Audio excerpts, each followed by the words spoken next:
بسم الله الرحمن الرحيم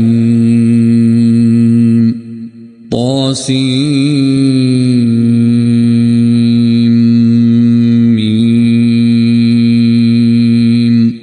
تلك آيات الكتاب المبين نتلو عليك من نبأ موسى وفرعون بالحق لقوم يؤمنون إن فرعون علا في الأرض وجعل أهلها شيعا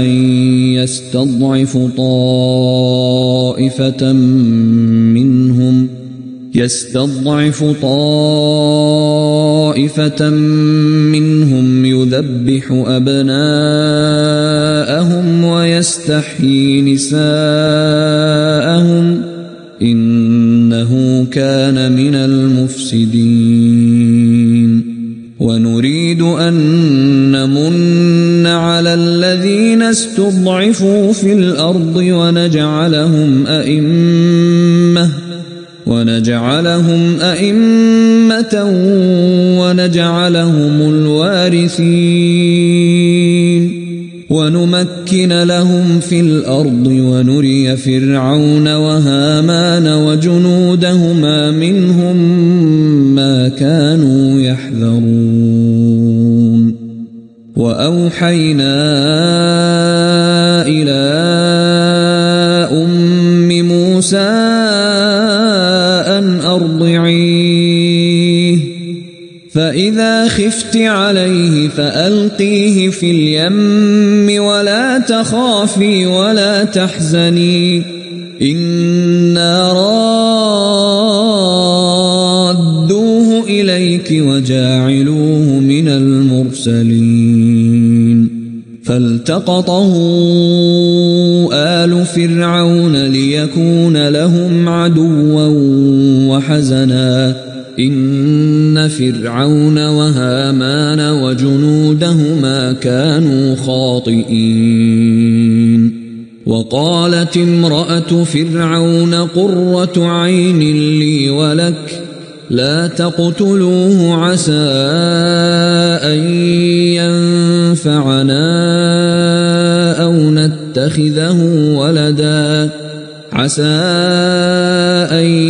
ينفعنا أو نتخذه ولدا وهم لا يشعرون وأصبح فؤاد أم موسى فارغا إن كادت لتبدي به لولا أن ربطنا على قلبها لتكون من المؤمنين وقالت لأخته قصيه فبصرت به عن جنب وهم لا يشعرون وحرمنا عليه المراضع من قبل فقالت هل أدلكم على أهل بيت يكفلونه لكم وهم له ناصحون فرددناه إلى أمه كي تقر عينها ولا تحزن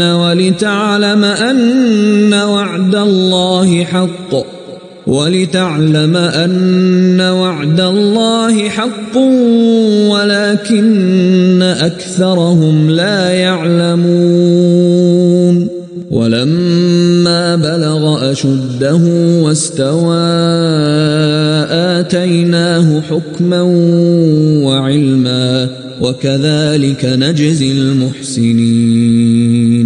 ودخل المدينة على حين غفلة من أهلها فوجد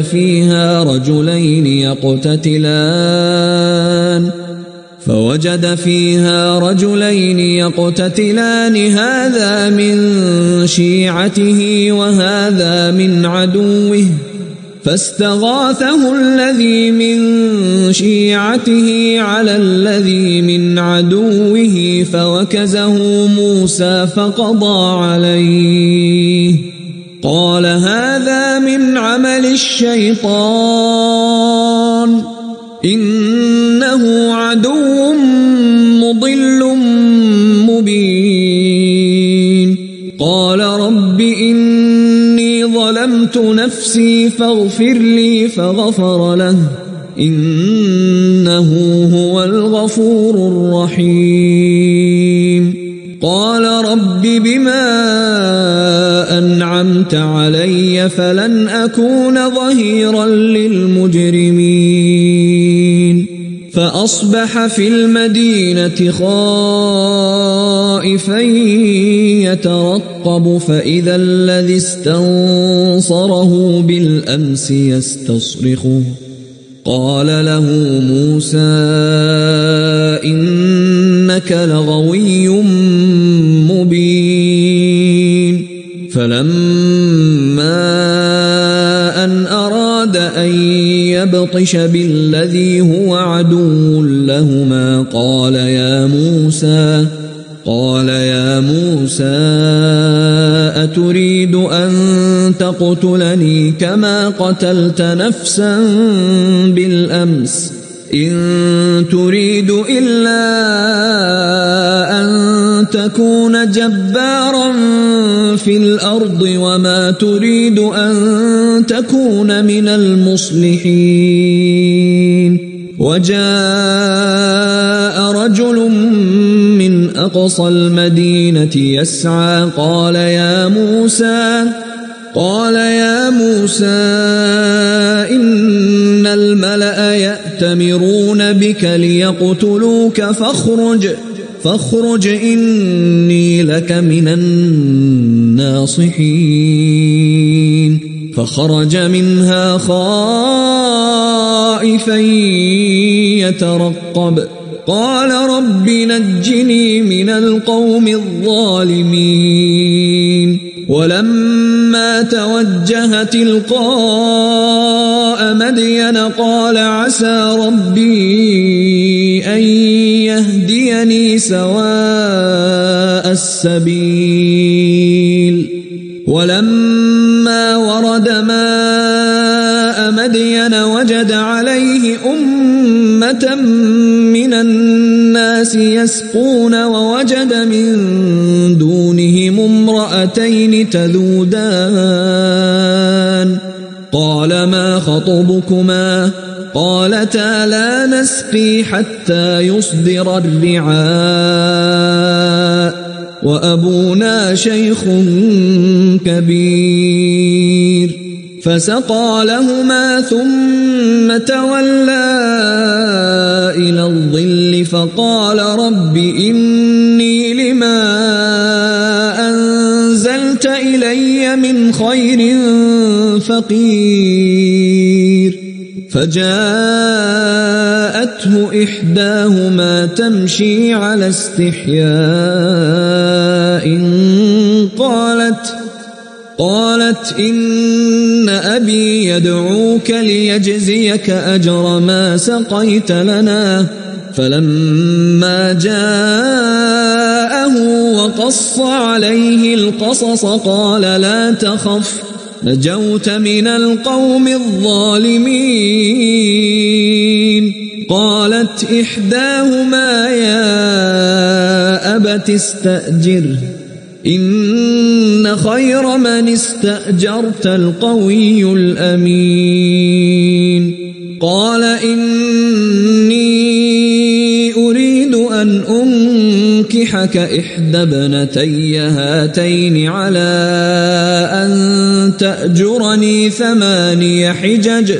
فإن أتممت 10 فمن عندك وما أريد أن أشق عليك ستجدني إن شاء الله من الصالحين قال ذلك بيني وبينك أيما الأجلين قضيت فلا عدوان علي والله على ما نقول وكيل فلما قضى موسى الأجل وسار بأهله آنس من جانب الطور نارا قال لأهلهم كثوا إني آنست نارا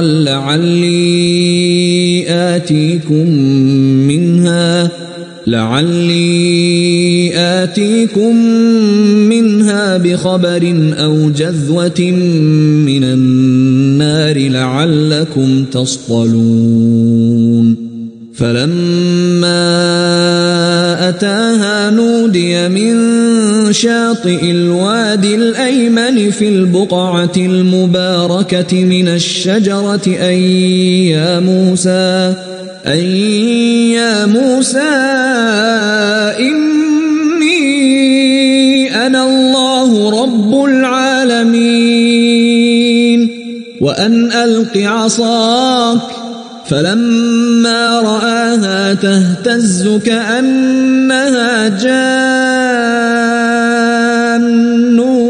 ولا مدبرا ولم يعقب يا موسى أقبل ولا تخف إنك من الآمنين أسلك يدك في جيبك تخرج بيضاء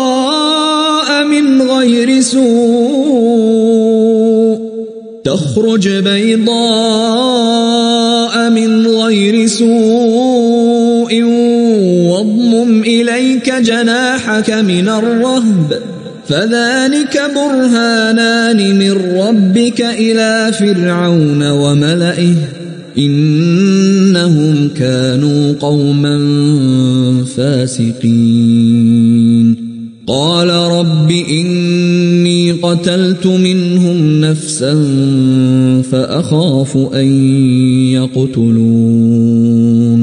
وأخي هارون هو أفصح مني لسانا فأرسله معي يرد أن يصدقني إني أخاف أن يكذبون قال سنشد عضدك بأخيك ونجعل لكما سلطانا فلا يصلون إليكما بآياتنا أنتما ومن اتبعكما الغالبون فلما جاءهم موسى بآياتنا بينات قالوا ما هذا إلا سحر مفترى وما سمعنا بهذا في آبائنا الأولين وقال موسى ربي أعلم بمن جاء بالهدى من عنده ومن تكون له عاقبة الدار إنه لا يفلح الظالمون وقال فرعون يا أيها الملأ ما علمت لكم من إله غيري فأوقد لي يا هامان على الطين فاجعل لي صرحا لعلي أطلع إلى إله موسى وإني لأظنه من الكاذبين واستكبر هو وجنوده في الأرض بغير الحق وظنوا أنهم إلينا لا يرجعون فأخذناه وجنوده فنبذناهم في اليم فانظر كيف كان عاقبة الظالمين وجعلناهم أئمة يدعون إلى النار ويوم القيامة لا ينصرون وأتبعناهم في هذه الدنيا لعنة ويوم القيامة هم من المقبوحين. ولقد آتينا موسى الكتاب من بعد ما أهلكنا القرون الأولى بصائر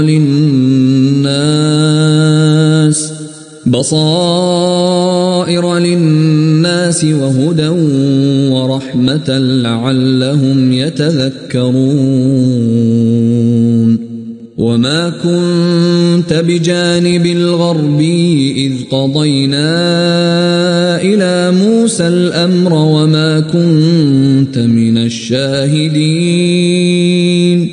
ولكننا أنشأنا قرونا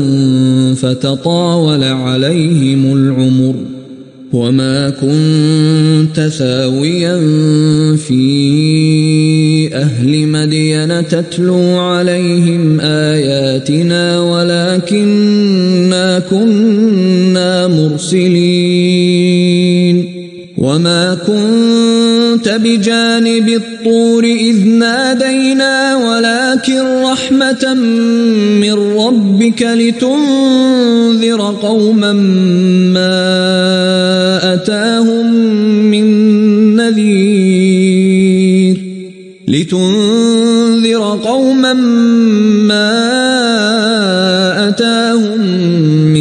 نذير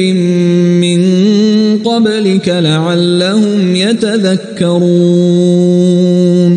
ولولا أن تصيبهم مصيبة بما قدمت أيديهم فيقولوا ربنا لولا أرسلت إلينا رسولا فنتبع آياتك ونكون من المؤمنين. فلما جاءهم الحق من عندنا قالوا لولا أوتي مثل ما أوتي موسى أولم يكفروا بما أوتي موسى من قبل قالوا سحران تظاهرا وقالوا إنا بكل كافرون. قل فأتوا بكتاب من عند الله هو أهدى منهما أتبعه إن كنتم صادقين. فإن لم يستجيبوا لك فاعلم أنما يتبعون أهواءهم ومن أضل ممن اتبع هواه بغير هدى من الله إن الله لا يهدي القوم الظالمين. ولقد وصلنا لهم القول لعلهم يتذكرون. الذين آتيناهم الكتاب من قبله هم به يؤمنون. وإذا يتلى عليهم قالوا آمنا به إنه الحق من ربنا إنا كنا من قبله مسلمين. أولئك يؤتون أجرهم مرتين بما صبروا ويدرؤون بالحسنة السيئة ومما رزقناهم ينفقون. وإذا سمعوا اللغو أعرضوا عنه وقالوا لنا أعمالنا ولكم أعمالكم سلام عليكم لا نبتغي الجاهلين. إنك لا تهدي من أحببت ولكن الله يهدي من يشاء وهو أعلم بالمهتدين وقالوا إن نتبع الهدى معك نتخطف من أرضنا أولم نمكن لهم حرما آمنا يجبى إليه ثمرات كل شيء رزقا من لدنا ولكن أكثرهم لا يعلمون وكم أهلكنا من قرية بطرت معيشتها فتلك مساكنهم لم تسكن من بعدهم إلا قليلا وكنا نحن الوارثين وما كان ربك مهلك القرى حتى يبعث في أمها رسولا يتلو عليهم آياتنا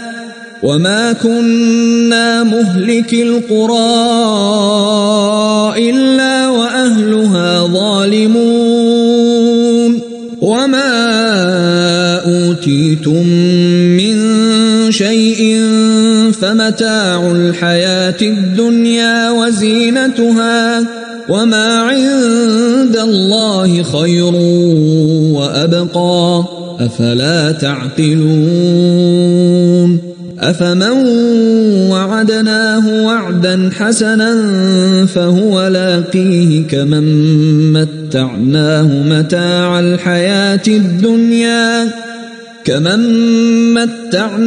متاع الحياة الدنيا ثم هو يوم القيامة من المحضرين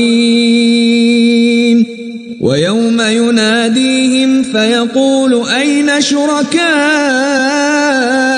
الذين كنتم تزعمون قال الذين حق عليهم القول ربنا هؤلاء الذين أغويناهم كما غوينا تبرأنا إليك ما كانوا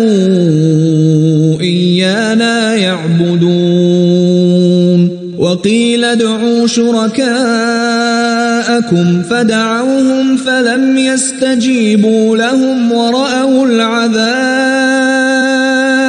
لو أنهم كانوا يهتدون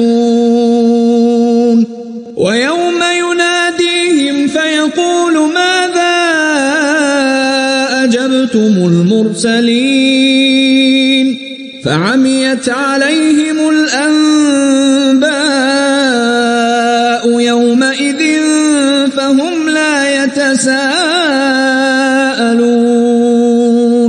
فأما من تاب وآمن وعمل صالحا فعسى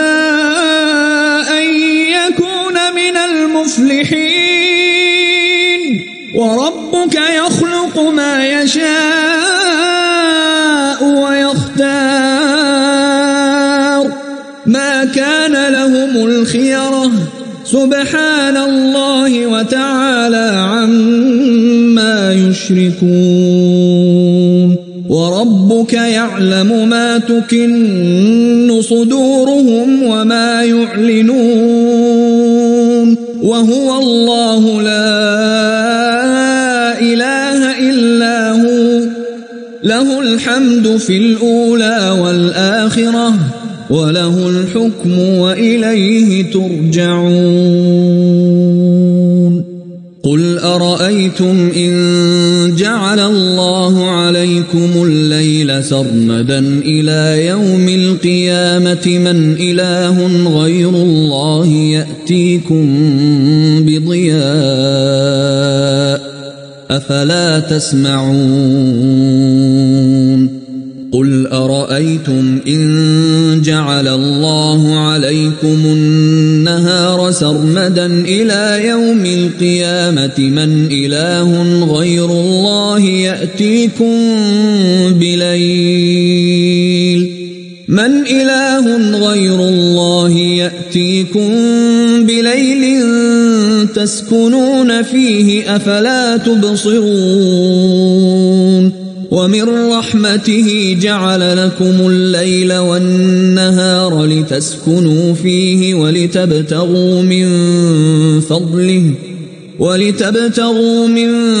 فضله ولعلكم تشكرون ويوم يناديهم فيقول أين شركائي الذين كنتم تزعمون ونزعنا من كل أمة شهيدا فقلنا هاتوا برهانكم فعلموا أن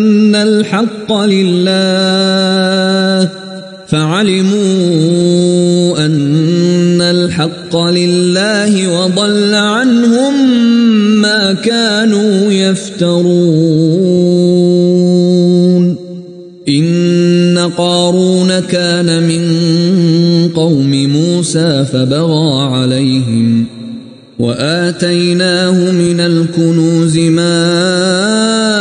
إن مفاتحه لتنوء بالعصبة أولي القوة إذ قال له قومه لا تفرح إن الله لا يحب الفرحين وابتغ فيما آتاك الله الدار الآخرة ولا تنس نصيبك من الدنيا وأحسن كما أحسن الله إليك ولا تبغ الفساد في الأرض إن الله لا يحب المفسدين قال إنما أوتيته على علم عندي أولم يعلم أن الله قد أهلك من قبله من القرون من هو أشد منه قوة وأكثر جمعا ولا يسأل عن ذنوبهم المجرمون فخرج على قومه في زينته قال الذين يريدون الحياة الدنيا يا ليت لنا مثل ما أوتي قارون إنه لذو حظ عظيم وقال الذين أوتوا العلم ويلكم ثواب الله خير لمن آمن وعمل صالحا ولا يلقاها إلا الصابرون فخسفنا به وبداره الأرض فما كان له من فئة ينصرونه من دون الله وما كان من المنتصرين وأصبح الذين تمنوا مكانه بالأمس يقولون ويكأن الله يبسط الرزق لمن يشاء من عباده ويقدر لولا أمن الله علينا لخسف بنا ويكأنه لا يفلح الكافرون تلك الدار الآخرة نجعلها للذين لا يريدون علوا في الأرض ولا فسادا والعاقبة للمتقين من جاء بالحسنة فله خير منها ومن جاء بالسيئة فلا يجزى الذين عملوا السيئات إلا ما كانوا يعملون إن الذي فرض عليك القرآن لرادك إلى معاد قل ربي أعلم من جاء بالهدى ومن هو في ضلال مبين وما كنت ترجو أن يلقى إليك الكتاب إلا رحمة من ربك فلا تكونن ظهيرا للكافرين ولا يصدنك عن آيات الله بعد إذ أنزلت إليك وادع إلى ربك ولا تكونن من المشركين ولا تدع مع الله إلها آخر لا إله إلا هو كل شيء هالك إلا وجهه له الحكم وإليه ترجعون.